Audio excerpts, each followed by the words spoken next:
Good afternoon, and thank you for joining me this afternoon. I've called you back here to this very location 6 days following my last press conference to announce that an arrest has been made in the homicide of Sarah King, a 36-year-old Peterborough woman, in the early morning of Friday, June the 2nd, 2023.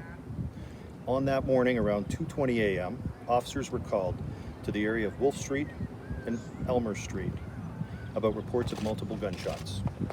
Upon arrival, officers located a victim who had been taken to the Peterborough Regional Health Centre and later pronounced dead. On Thursday, June the 8th, today, at approximately 11:50 a.m., officers from the Investigative Services Division partnered with the emergency response team to arrest a 33-year-old Peterborough man.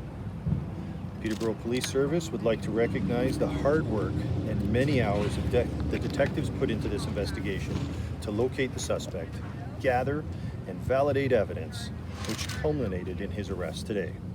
Service would also like to thank many of the community members who took the time to reach out with information and video, which made it possible to bring this investigation to a successful conclusion so quickly.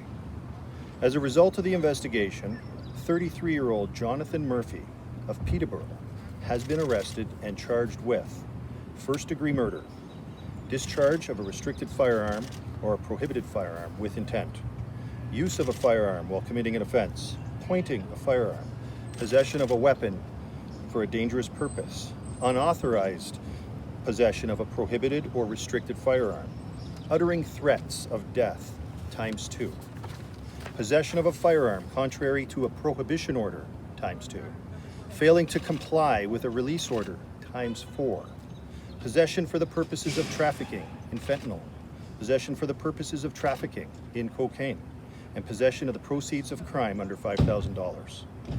I would like to point out and stress that the accused is currently bound by 2 prohibition orders prohibiting him from possessing a firearm, a restricted weapon, ammunitions, or explosives for life. This accused is also currently bound by a release order with the following conditions: to remain with his surety in the city of Etobicoke, to notify police of an address change, to remain in his residence at all times, except in the presence of his surety, and not to possess any weapons as defined by the Criminal Code. I'll just repeat that he is currently on conditions not to possess any weapons while he's out awaiting trial.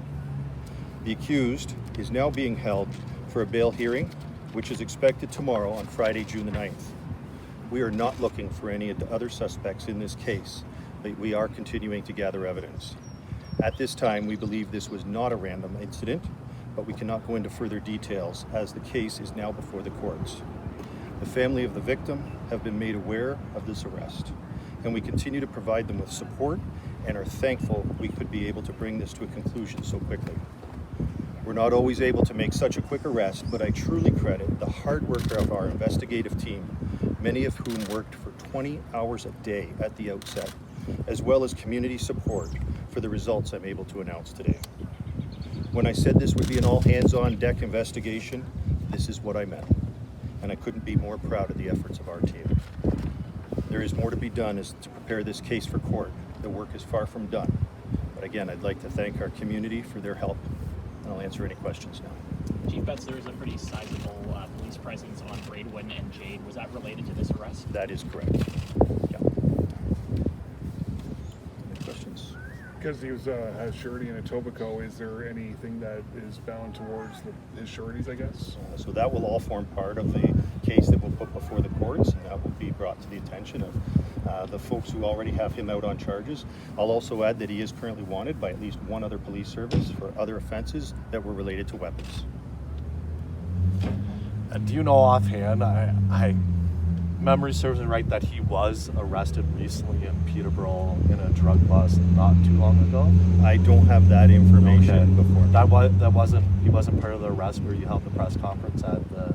I don't recall the name. Okay, yeah. Just going back to you stressed multiple times at the end about bail, and just talk a little bit more insight into that and how disappointing that is, and just a reflection of our justice system. Well, we continue to see violent offenders released out onto our streets who subsequently commit more violent offenses in this case, the most violent of offense was committed. Somebody was murdered while this individual was on conditions not to possess weapons.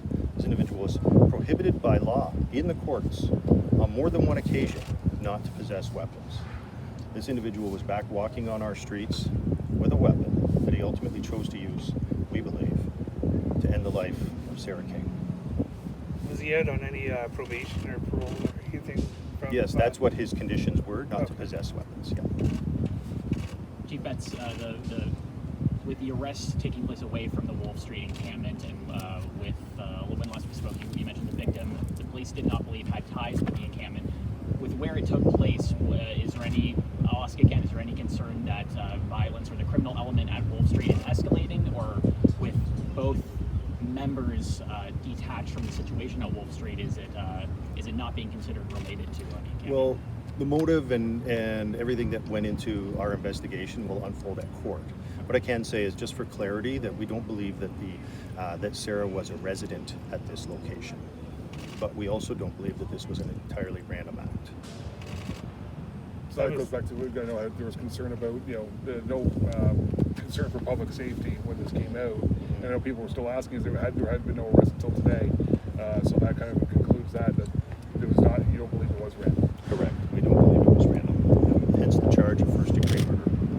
Can you talk to any details what the previous convictions were that led to his probation run?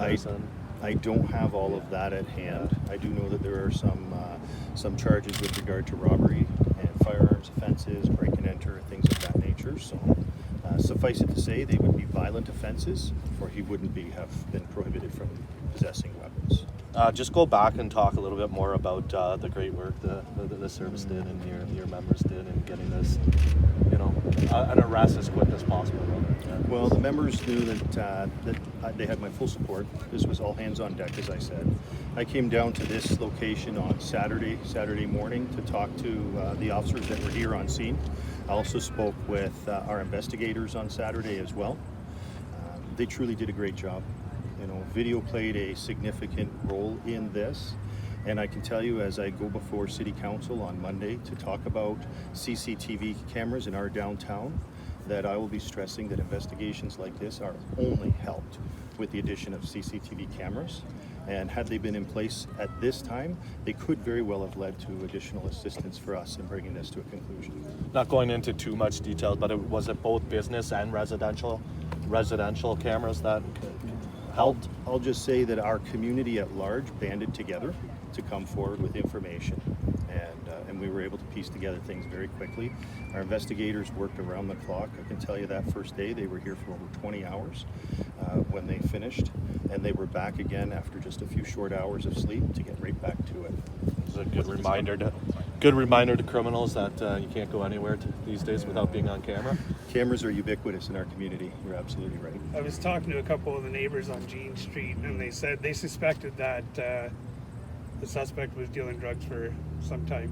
Mm-hmm. Did you guys know of him before? I don't know what our involvement was with him previously to this. I just know that we now know who he is, if we didn't before, and well, I hope that we don't see him back on our streets. Was one last question for me. Do you know was that his residence, or was it one he had taken over to? I don't know the details on that. Yeah. Thank you. Thank you, everyone. I just want to ask, was it discovered the type of firearm that was used in the murder? Yeah. So at this particular point, I wouldn't go into the details related to that, but I would remind you that one of his charges was around possessing a firearm or weapons offenses, which includes firearms. So I'll leave it at that. Thank you. Thank you, everyone.